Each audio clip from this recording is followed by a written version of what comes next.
Juve nestum sumus post iubunda, juventute post forestam, senectute nos avenitus. Con la tradizionale consegna della gallina padovana Pompetta alla magnifica rettrice Daniela Mapelli si è aperto ufficialmente l'804° anno accademico dell'Università di Padova. Un'inaugurazione, quella nell'aula magna dell'Ateneo del Bo, che avviene in un contesto internazionale sempre più complicato, tra guerre e conflitti internazionali. L'Accademia può fare quello che fa da sempre. L'Accademia attraverso la cultura unisce i popoli, non li divide, ed è il messaggio che oggi trasparirà anche da questa inaugurazione dell'anno accademico.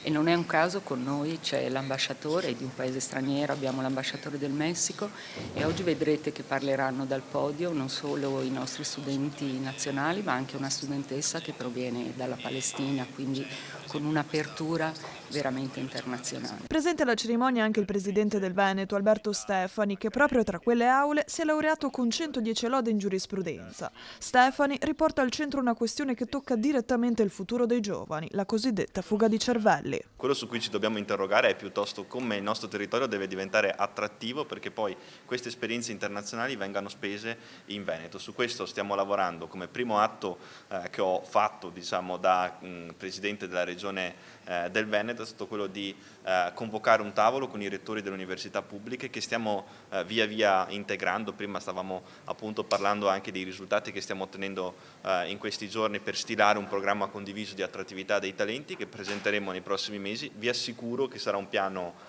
importante, significativo anche dal punto di vista delle risorse finanziarie e che darà un segnale molto chiaro a questo territorio. E proprio al governatore Stefani si è rivolta anche la nuova presidente del Consiglio degli Studenti, Paola Maria Bonomo. Colgo l'occasione, presidente Stefani, visto che è qui in platea oggi.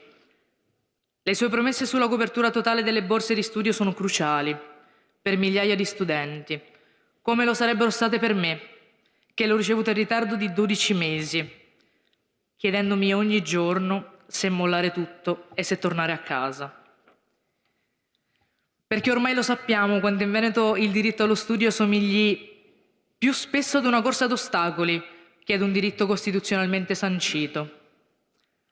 Le ricordiamo inoltre che quelle promesse hanno un peso specifico, quello di 348 studenti che solo a Padova stanno ancora aspettando la borsa di studio e dei 1812 che l'attendono da 3 anni.